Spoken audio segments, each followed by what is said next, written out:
বিসমিল্লাহির রহমানির রহিম।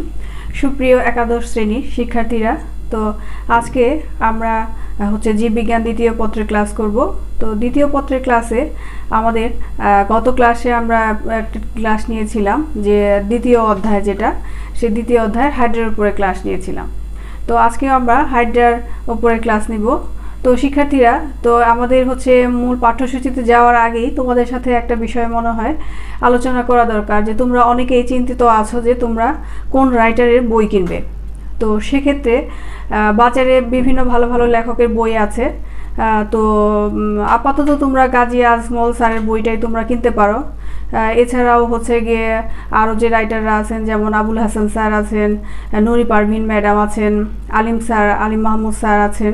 তো ওনাদের বইগুলো বেশ ভালো। তবে ভালো কিছু আশা করতে হলে, ভালো একটা রেজাল্ট আশা করতে হলে তোমাদের একাধিক রাইটারের বই ফলো করা আমি মনে করি যে ভালো। তবে আপাতত প্রথম দিকে তোমরা গাজী আজমল স্যারের বইটি দিয়ে শুরু করো, জীববিজ্ঞান দ্বিতীয় পত্র তথা প্রাণীবিদ্যা। তো শিক্ষার্থীরা, তাহলে আমরা এখন আমাদের মূল যে পাঠ্যসূচি, সেই পাঠ্যসূচিতে চলে যাই। তো প্রিয় শিক্ষার্থীরা, আমরা গত ক্লাসে হাইড্রার বাহ্যিক গঠন নিয়ে কথা বলেছিলাম। হাইড্রার আচরণ, হাইড্রার খাদ্যাভ্যাস এবং হাইড্রার যাবতীয় যে আচরণ, তার গুণাবলী সম্পর্কে আমরা আলোচনা করেছিলাম। তো আজকে আমরা হাইড্রার অন্তর্গঠন নিয়ে আলোচনা করব। তো অন্তর্গঠনের আলোচনার শুরুতেই আরেকটা বিষয় আবার তোমাদেরকে মনে করিয়ে দিচ্ছি, সেটা গিয়ে হাইড্রা দ্বিস্তরী প্রাণী।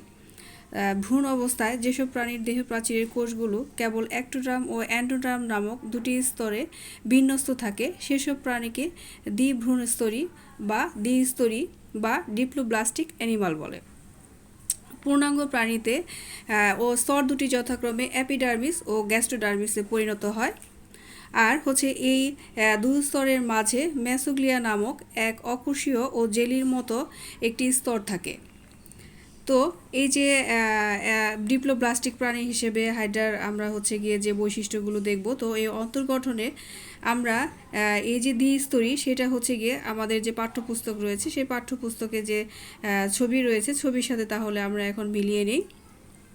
ছবিতে হাইড্রার প্রস্থচ্ছেদ বামে যেটা, সেটা দেখতে পাচ্ছ যে গ্যাস্ট্রোডার্মিস, উপরে রয়েছে গ্যাস্ট্রোডার্মিস, অর্থাৎ এটা গিয়ে এন্ডোডার্ম পরিণত অবস্থায় গ্যাস্ট্রোডার্মিসে পরিণত হয়। আর একদম ফার্স্টে যে গ্যাস্ট্রোডার্মিসের পরে যেটা অ্যাপিডার্মিস, এটা গিয়ে একটোডার্মটা গিয়ে পরিণত অবস্থায় অ্যাপিডার্মিসে পরিণত হয়। আর অ্যাপিডার্মিস আর গ্যাস্ট্রোডার্মিসের মাঝে অর্থাৎ গিয়ে হাইড্রা তো দ্বিস্তরী, তো দ্বিস্তরী বিধায় গিয়ে এর দুইটি স্তর রয়েছে, ভ্রূণ স্তরে দুইটা কোষীয় স্তর রয়েছে, একটা অ্যাপিডার্মিস আর একটি গ্যাস্ট্রোডার্মিস। আর মাঝে তোমরা দেখো সরু যে একটি সরু একটা গিয়ে আবরণ রয়েছে গোলাকার, সেটা গিয়ে মেসোগ্লিয়া, যেটা গিয়ে ওই দুই স্তরের মাঝে একটি অকোষীয় স্তর। এরপর দেখো তোমরা গিয়ে গ্যাস্ট্রোডার্মিস, অ্যাপিডার্মিস এবং মেসোগ্লিয়ার পরে যে ফাঁকা একটি গহ্বর দেখা যাচ্ছে, সেটা গিয়ে সিলেন্টরন। এই সিলেন্টরন গিয়ে পরিপাক সংবহন গহ্বর, যা গিয়ে একটি ছিদ্রপথে গিয়ে বাইরে উন্মুক্ত হয়। এই ছিদ্রটি গিয়ে একই সাথে মুখ এবং পায়ুর কাজ করে। শিক্ষার্থীরা, এরপরে তোমরা চিত্রে কিছু পেশি স্তর দেখতে পাচ্ছ। এরপর খাদ্য গহ্বর, যেটা গিয়ে গ্যাস্ট্রোডার্মিসের যে কোষগুলো রয়েছে, সেই কোষগুলোর মধ্যে গিয়ে খাদ্য গহ্বর রয়েছে। এরপর তোমরা হাইড্রার আরেকটি অনন্য বৈশিষ্ট্য, যেটা গিয়ে নেমাটোসিস্ট কোষ। তো এই নেমাটোসিস্ট কোষ গিয়ে এটা হাইড্রার শিকার ধরা, আত্মরক্ষা এবং খাদ্য গ্রহণে সহায়তা করে থাকে। তো যাই হোক, নেমাটোসিস্ট সম্পর্কে আমরা একটা পরিপূর্ণ ক্লাস করব। এরপর তোমরা গিয়ে খেয়াল করো যে ডান পাশে যে চিত্রটা দেখতে পাচ্ছ, সেটা গিয়ে হাইড্রার লম্বচ্ছেদ। তো লম্বচ্ছেদে আমরা বাহ্যিক গঠনে পড়েছি যে সুতার মতো অংশ যেগুলো দেখা যায়, সেগুলো কোষিকা। আর কোষিকার মাঝে যে গিয়ে একটা ছোট ছিদ্র রয়েছে, সেটা গিয়ে হাইপোস্টোম এলাকায় আর কি, একদম মাঝখানে শীর্ষে, সেটা গিয়ে মুখছিদ্র। আর জনন কোষ, আমরা জানি হাইড্রা যৌন এবং অযৌন উভয় উপায়ে বংশ বিস্তার করে। তো যৌন উপায়ে যে হাইড্রা বংশ বিস্তার করে, সেটা শুক্রাশয় এবং ডিম্বাশয় উৎপাদনের মাধ্যমে। তো সেক্ষেত্রে দেখো তোমরা হাইড্রার দেহের উপরের অংশে রয়েছে শুক্রাশয়। যে জনন অঙ্গগুলো দেহের উপরের অংশে জন্মায় সেগুলো হচ্ছে শুক্রাশয়, আর যেগুলো হচ্ছে গিয়ে নিচের দিকে জন্মায় সেগুলো হচ্ছে গিয়ে যে জনন অঙ্গগুলো নিচের দিকে জন্মায় সেগুলো হচ্ছে গিয়ে ডিম্বাশয়। আর আমরা হচ্ছে সিলেন্টরনটা প্রস্থচ্ছেদেও খেয়াল করেছি, এখন এই হচ্ছে গিয়ে লম্বচ্ছেদে তোমরা আরেকটু ভালো করে খেয়াল করো যে দেহের মাঝখানে যে ফাঁকা জায়গাটা রয়েছে সেটাই হচ্ছে মূলত সিলেন্টরন। এরপর হচ্ছে গিয়ে অযৌন প্রক্রিয়ায় মুকুল উৎপাদন করে, সে মুকুলের একটা অংশ দেখতে পাচ্ছ। আর হাইড্রা কোনো কিছুর সাথে যে অংশটার সাথে লেগে থাকে সেটাকে বলা হয় পাদচাকতি। তো শিক্ষার্থীরা তোমাদের বইয়ে আরও একটি চিত্র রয়েছে, সেটা হচ্ছে গিয়ে তোমাদের হচ্ছে দেহ প্রাচীরের যে কোষসমূহ, যে এক্টোডার্মে এবং এন্ডোডার্মে যে কোষগুলো রয়েছে সেই কোষগুলোর আরেকটি স্পষ্ট চিত্র তোমরা এখানে দেখতে পাচ্ছ। যে হচ্ছে এগুলো আমরা আবার হচ্ছে গিয়ে এগুলো নিয়ে ডিটেলস আলোচনা করব। তো তোমরা এখানে বইয়ের চিত্রের সাথে তোমরা যে কোষগুলো রয়েছে সেগুলো আবার একটু মিলিয়ে দেখো। যেমন হচ্ছে গিয়ে এক্টোডার্মে রয়েছে নিউরোসাইট, ইন্টারস্টেশিয়াল কোষ, সংবেদী কোষ, পেশি আবরণী কোষ, এরপর হচ্ছে স্নায়ু কোষ, মেসোগ্লিয়ার একদম ঘেঁষে রয়েছে স্নায়ু কোষ। তো এই যে এরপর হচ্ছে গিয়ে মেসোগ্লিয়া, এরপর রয়েছে এন্ডোডার্ম। অ্যাক্টোডার্মে রয়েছে 7 ধরনের কোষ আর এন্ডোডার্মে রয়েছে 5 ধরনের কোষ। আসলে অ্যাক্টোডার্মে এবং এন্ডোডার্মে মূলত একই ধরনের কোষ রয়েছে, তবে অ্যাক্টোডার্মে হচ্ছে গিয়ে তোমার হচ্ছে গিয়ে বেশি রয়েছে সেটা হচ্ছে গিয়ে জনন কোষ, আর হচ্ছে গিয়ে হাইড্রার যে নিউরোসাইট, সেই নিউরোসাইট কোষ। এই 2 ধরনের কোষ আসলে মূলত বেশি রয়েছে, আর বাকি সবগুলোই প্রায় একই রকমই, কিছুটা বৈসাদৃশ্য রয়েছে যেগুলো আমরা এখন বোর্ডে চিত্রের মাধ্যমে আলোচনা করব। একটি নরম ও পাতলা কিউটিকলে আবৃত এপিডার্মিস দ্বারা হাইড্রার হচ্ছে গিয়ে বহিত্বকটা গঠিত হয়। তো হাইড্রার বহিত্বকে যে কোষসমূহ দেখা যায় সেগুলো হচ্ছে পেশি আবরণী কোষ, ইন্টারস্টেশিয়াল কোষ, সংবেদী কোষ, স্নায়ু কোষ, গ্রন্থি কোষ, জনন কোষ এবং নিউরোসাইট কোষ। অর্থাৎ বহিত্বকে মোট 7 ধরনের কোষ দেখা যায়। আর হচ্ছে বহিত্বকের পরে রয়েছে মাঝের যে স্তর, সেটা হচ্ছে গিয়ে মেসোগ্লিয়া বা অকোষীয় স্তর। আর অন্তত্বকের যে কোষসমূহ রয়েছে সেগুলো হচ্ছে পুষ্টি কোষ, গ্রন্থি কোষ, ইন্টারস্টেশিয়াল কোষ, স্নায়ু কোষ এবং সংবেদী কোষ। তো বহিত্বক এবং অন্তত্বকের যে কোষগুলো রয়েছে সেগুলো আসলে মূলত হচ্ছে গিয়ে একই রকমই, তবে বহিত্বকে যেটা আছে হচ্ছে গিয়ে জনন কোষ এবং নিউরোসাইট। এই 5টি কোষে এই 2টি কোষের মধ্যেই হচ্ছে গিয়ে পার্থক্য আছে বহিত্বক এবং অন্তত্বকের মাঝে, আর বাকি সবগুলো কোষই হচ্ছে গিয়ে মূলত একই ধরনের এবং এদের গঠন এবং কাজও প্রায় একই ধরনের। কিছুটা পার্থক্য থাকতে পারে কিন্তু সেটা খুবই সামান্য। তাহলে জনন কোষ এবং নিউরোসাইট ছাড়া বাকি সবগুলো কোষই কিন্তু একই ধরনের। কাজেই আমরা যদি বহিত্বক এবং অন্তত্বকের কোষগুলো আমরা একই সাথে মিলিয়ে পড়ি তাহলে আমাদের পড়াটা সহজ হয়ে যাবে। তো শিক্ষার্থীরা, তাহলে আমরা এই যে কোষগুলো জানলাম, তাহলে এই কোষগুলো সম্পর্কে এখন আমরা চিত্রের এদের অবস্থানটা দেখে নিই এবং এদের অবস্থান, বর্ণনা, গঠন, কাজগুলো আমরা কিছুটা শিখে নিই। তো শিক্ষার্থীরা, আমরা জানি যে হাইড্রা যে দ্বিস্তরী প্রাণী, এদের হচ্ছে গিয়ে একটি হচ্ছে গিয়ে অ্যাক্টোডার্ম, আরেকটি হচ্ছে এন্ডোডার্ম, যেগুলো হচ্ছে পরিণত অবস্থায় অ্যাপিডার্মিস এবং গ্যাস্ট্রোডার্মিসে পরিণত হয়েছে। তো অ্যাপিডার্মিসে আমরা প্রথমেই যেটা পড়লাম যে পেশি আবরণী কোষ। এই যে পেশি আবরণী কোষ, হাইড্রার যে বহিত্বক রয়েছে সেই বহিত্বকের অধিকাংশ এলাকা বা জায়গা জুড়ে এই পেশি আবরণী কোষটা অবস্থান করে।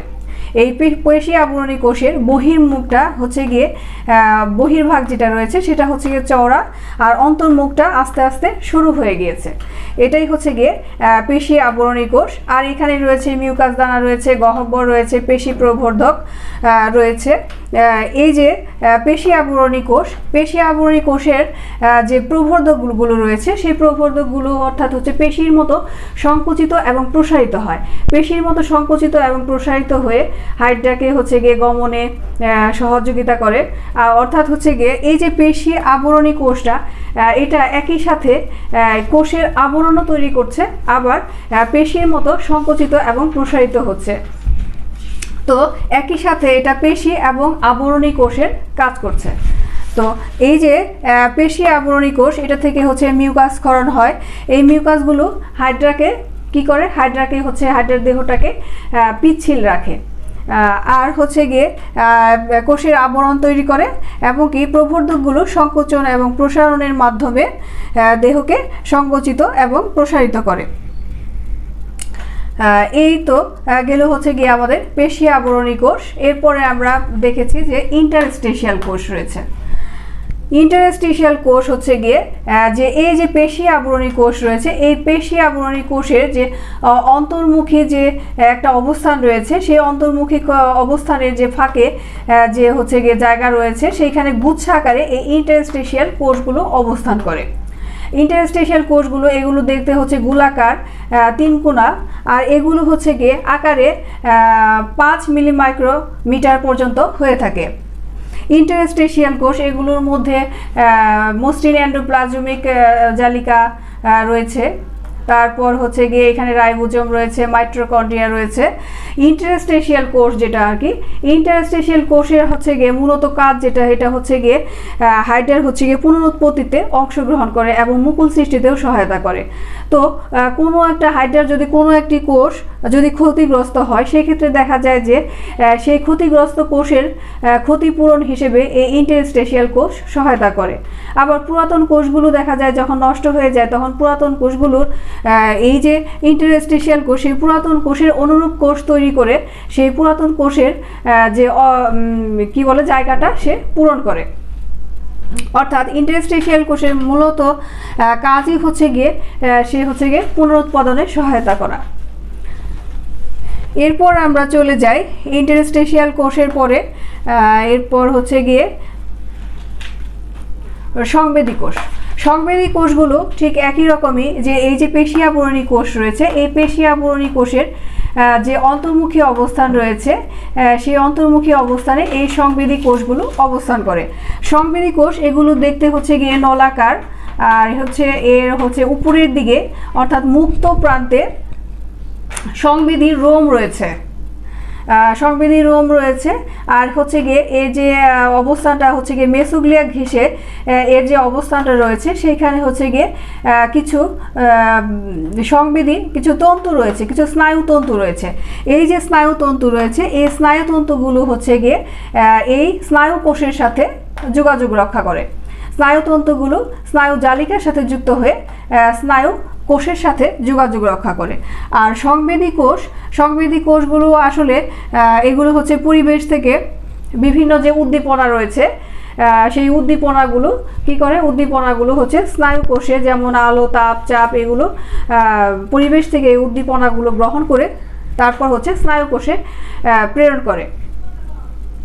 সংবেদী কোষগুলো আসলে দেখা যায় যে হাইড্রার হচ্ছে গিয়ে হাইপোস্টোম, তারপরে হচ্ছে গিয়ে পাদচাকতি, এগুলো হচ্ছে গিয়ে কোষিকা, এইসব অঞ্চলে সংবেদী কোষগুলো একটু বেশি দেখা যায়।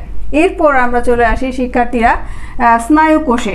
তোমরা দেখতে পাচ্ছ যে অ্যাপিডার্মিস এবং গ্যাস্ট্রোডার্মিসের মাঝে যে একটা অকোষীয় স্তর রয়েছে, যেটা হচ্ছে গিয়ে মাঝের স্তর, সেই অকোষীয় স্তরে এই মেসোগ্লিয়া ঘেঁষে স্নায়ু কোষগুলো অবস্থান করছে। এই স্নায়ু কোষগুলো দেখতে হচ্ছে গিয়ে অনিয়ত আকার। আর হচ্ছে গিয়ে স্নায়ু কোষগুলো হচ্ছে গিয়ে যে স্নায়ুতন্তু রয়েছে, সেই স্নায়ুতন্তু কয়েকটি করে স্নায়ুতন্তু মিলে হচ্ছে গিয়ে দেখা যায় যে একাধিক যে স্নায়ু কোষ রয়েছে, এদের স্নায়ুতন্তুগুলো মিলে স্নায়ু জালিকা গঠন করে। তো এই যে স্নায়ুতন্তুর মাধ্যমে সংবেদী কোষ থেকে স্নায়ু কোষে হচ্ছে গিয়ে যে উদ্দীপনাটা, সেই উদ্দীপনাটা পরিবেশ থেকে স্নায়ু কোষে সংবেদী কোষের মাধ্যমে স্নায়ু কোষে প্রেরিত হয়। আর স্নায়ু কোষ কী করে, স্নায়ু কোষ হচ্ছে গিয়ে হাইড্রার দেহে বিভিন্ন অংশে এই যে উদ্দীপনাটা সেটা হচ্ছে গিয়ে হাইড্রার দেহে হচ্ছে গিয়ে ছড়িয়ে দেয়। অর্থাৎ হচ্ছে গিয়ে স্নায়ু কোষ দ্বারা হচ্ছে গিয়ে হাইড্রা তার উদ্দীপনা, পরিবেশ পরিস্থিতির সাপেক্ষে তার যে অবস্থানটা, সমস্ত কিছুর যে অনুভূতিটা, সেটা হচ্ছে গিয়ে এই স্নায়ু কোষ দ্বারা সে লাভ করে।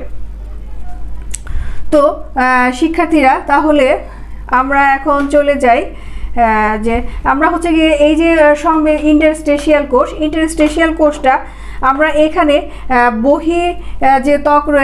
বহিত্বক রয়েছে বা অ্যাপিডার্মিস যে রয়েছে এবং গ্যাস্ট্রোডার্মিস রয়েছে। আসলে শুরুতেই এটা বলা দরকার ছিল যে এই যে প্রত্যেকটা কোষই হচ্ছে পেশি আবরণী কোষ, ইন্টারস্টেশিয়াল কোষ, সংবেদী কোষ, স্নায়ু কোষ, এগুলো কিন্তু এই যে অন্তত্বকেও আমরা দেখতে পাচ্ছি যে হচ্ছে গিয়ে ইন্টারস্টেশিয়াল কোষ, ওই একই এর অবস্থানটা হচ্ছে গিয়ে কী হচ্ছে যে পেশি আবরণী যে কোষ রয়েছে বা পুষ্টি কোষ রয়েছে এইটার অন্ততকে কি বলে, এদের হচ্ছে গিয়ে যে ফাঁকে বা মাঝে এগুলো হচ্ছে গিয়ে অবস্থান করে। ঠিক একইভাবে স্নায়ু কোষ এবং সংবেদী কোষগুলোর অবস্থানও একই ধরনেরই। তো শিক্ষার্থীরা তাহলে আমরা এখন চলে যাই গ্রন্থি কোষে। গ্রন্থি কোষ, এই যে গ্রন্থি কোষ, এই কোষগুলো হচ্ছে গিয়ে দেখতে হচ্ছে গিয়ে লম্বা আকার, আর হচ্ছে গিয়ে এটার হচ্ছে গিয়ে এতে সুস্পষ্ট নিউক্লিয়াস রয়েছে। এছাড়া এই হচ্ছে গিয়ে কোষের নিচের দিকে গ্রন্থি হচ্ছে গিয়ে ক্ষরণকারী যে কোষটা, গ্রন্থি বলতে আমরা জীববিজ্ঞানে যেটা বুঝি যে এইখান থেকে কিছু না কিছু ক্ষরণ বা নিঃসরণ হবে। তো এই যে গ্রন্থি কোষের নিচের দিকে হচ্ছে গিয়ে নিঃসারক কিছু দানা দেখা যায়। এগুলো থেকে হচ্ছে গিয়ে কি বলে যে নিঃসারী যে বস্তুটা বের হয় সেটা দিয়ে কি করে হাইড্রা হচ্ছে গিয়ে, আর এটা মূলত আসলে দেখা যায় যে হাইড্রার যে মুখছিদ্র রয়েছে, তারপরে যে অর্থাৎ হাইপোস্টম এবং পদতলে এই গ্রন্থি কোষটা বেশি দেখা যায়। কারণ হচ্ছে পদতলে এর নিঃসরণ দ্বারা হচ্ছে হাইড্রা কোনো কিছুর সাথে লেগে থাকে। আবার দেখা যায় যে এই যে গ্রন্থি কোষের এই নিঃসরণ হচ্ছে গিয়ে বুদবুদ তৈরি করে, যার ফলে হাইড্রা কোনো কিছুতেই ভেসে থাকতে পারে। এর থেকে যে আরও নিঃসরণ হয়, সেই নিঃসরণ হচ্ছে গিয়ে মিউকাস নিঃসরণ। মিউকাস নিঃসরণটা হচ্ছে হাইড্রাকে খাদ্য গলধকরণের সাহায্য করে। তো এই যে গেল হচ্ছে গিয়ে গ্রন্থি কোষ। এরপর আমরা চলে আসি হচ্ছে গিয়ে জনন কোষ। জনন কোষ যেটা হচ্ছে গিয়ে যে আমরা জানি যে হাইড্রার যে দেহ রয়েছে, সেই হাইড্রার দেহের উপরের দিকে যে হচ্ছে গিয়ে কোষগুলো হচ্ছে গিয়ে জনন কোষগুলো উৎপন্ন হয়, সেগুলোর নাম হচ্ছে গিয়ে শুক্রাণু। আর হাইড্রার নিচের দিকে যে জনন কোষগুলো উৎপন্ন হয় সেগুলো হচ্ছে গিয়ে ডিম্বাণু। শুক্রাণুটা হচ্ছে গিয়ে যে হাইড্রার এটা শুক্রাণুর মাথাটা হচ্ছে গিয়ে নিউক্লিয়াস বিশিষ্ট, আর এর মধ্যক একটি খণ্ড রয়েছে যেটি সেন্ট্রিওল থাকে। আর হচ্ছে এটাতে বিচলনক্ষম এক ধরনের রয়েছে, ওই লেজ রয়েছে। তো শিক্ষার্থীরা তোমরা একটু চিত্রের মাধ্যমে খেয়াল করো যে শুক্রাণুটা আসলে এই ধরনের হয়ে থাকে। আর এই যে ডিম্বাণু, হাইড্রার দেহের যে ডিম্বাণুটা, এটা হচ্ছে গিয়ে গোলাকার ধরনের হয়ে থাকে। তো এই যে শুক্রাণু এবং ডিম্বাণুর সাথে আবার কি থাকে, ডিম্বাণুর সাথে তিনটি পোলার বডি যুক্ত থাকে। তো এই যে জনন কোষ, এই জনন কোষগুলো হাইড্রার হচ্ছে যৌন জননে অংশগ্রহণ করে। সুপ্রিয় শিক্ষার্থীরা, এরপর আমরা চলে যাই বহিত্বকের যে কোষের হচ্ছে গিয়ে সর্বশেষ যে কোষটি রয়েছে সেটা হচ্ছে গিয়ে নিউরোসাইট। তো তোমরা নিউরোসাইট কোষের এই অবস্থাটা চিত্রের মাধ্যমে খেয়াল করো যে পেশি আবরণের যে কোষ রয়েছে, সেই পেশি আবরণী কোষের ফাঁকে এই নিউরোসাইট কোষটি অবস্থান করে। এটি হাইড্রার পদতল ছাড়া সমস্ত দেহেই দেখা যায়, বিশেষ করে কোষিকায় এদেরকে একটু বেশি দেখা যায়। এই যে নিউরোসাইট, এটি দেখতে হচ্ছে গিয়ে পেয়ালাকার গোলাকার হয়ে থাকে। তো এই যে নিউরোসাইট কোষ, এই নিউরোসাইটের যে একটা মুক্ত প্রান্ত রয়েছে, সেই মুক্ত প্রান্তে তোমরা খেয়াল করছো যে একটি কাঁটার মতো রয়েছে। এই কাঁটার মতো অংশটাকে বলা হয় নিডোসিল। আর এর আরেক পাশটা হচ্ছে গিয়ে যে খোলা রয়েছে, সেটাকে একটি ঢাকনা দ্বারা ঢেকে রাখা হয়েছে, এটার নাম হচ্ছে গিয়ে অপারকুলাম। আর এর ভেতরে কিছু সূত্রকের মতো অংশ দেখা যাচ্ছে, সেগুলোকে বলা হয় নেমাটোসিস্ট। এই যে নেমাটোসিস্ট, এই নেমাটোসিস্টের গোড়ায় আবার একটি আদর্শ নেমাটোসিস্টের গোড়ায় আবার তিনটি ভার্বের মতো অংশ দেখা যায়, এগুলোকে বলা হয় ভার্বিওল। তো এই যে নেমাটোসিস্টের নিউক্লিয়াস রয়েছে, এই যে নিডোসাইট যে কোষটা, এই নিডোসাইট কোষটা আসলে হচ্ছে গিয়ে শিকার ধরার জন্য আত্মরক্ষা এবং খাদ্যদ্রব্য সেই খাদ্যদ্রব্য আর কি ধরার কাজে, অর্থাৎ শিকার ধরার কাজেই এটি ব্যবহৃত হয়ে থাকে। তো আমাদের তাহলে যে বহিত্বকের কোষগুলো ছিল সবগুলো নিয়ে আলোচনা করা হয়েছে, সাথে সাথে অন্তত্বকের কোষগুলো আমাদের হয়ে গিয়েছে। তো অন্তত্বকের সবগুলো কোষের মধ্যে সবগুলো কোষের বর্ণনায় প্রায় একই রকমই দেওয়া হয়েছে, শুধুমাত্র হচ্ছে গিয়ে তোমাদের যে পাঠ্যপুস্তক রয়েছে সেখানে পুষ্টিকোষ সম্পর্কে কিছুটা ব্যতিক্রম বলা হয়েছে। পুষ্টিকোষ সম্পর্কে তাদের অবস্থান একই বলা হয়েছে যে অন্তত্বকের যে অধিকাংশ জায়গা জুড়ে এই পুষ্টিকোষ বা পুষ্টিকোষের আরেকটি নাম হচ্ছে পেশি আবরণী কোষ। অন্তত্বকের অধিকাংশ এলাকা জুড়েই রয়েছে এই পুষ্টিকোষ, এগুলো দেখতে হচ্ছে গিয়ে স্তম্ভাকার। আর এই পুষ্টিকোষগুলো হচ্ছে গিয়ে যে হচ্ছে গিয়ে কিছু পেশি প্রবর্ধন থাকে, এর ভেতরে নিউক্লিয়াস থাকে। পুষ্টিকোষের আবার দুইটি ধরন তোমাদের হচ্ছে পাঠ্যপুস্তকে বলা হয়েছে, একটা হচ্ছে গিয়ে ফ্লাজেলীয় পুষ্টিকোষ, আরেকটি হচ্ছে গিয়ে অ্যামিবয়েড পুষ্টিকোষ। তো এই যে ফ্লাজেলয়েড যেটা হচ্ছে গিয়ে এখান থেকে 1 থেকে 4টি সুতার মতো ফ্লাজেলা বের হয়, আর হচ্ছে অ্যামিবয়েড যেটা হচ্ছে গিয়ে অ্যামিবার মতো ঘনপথ সৃষ্টি করে।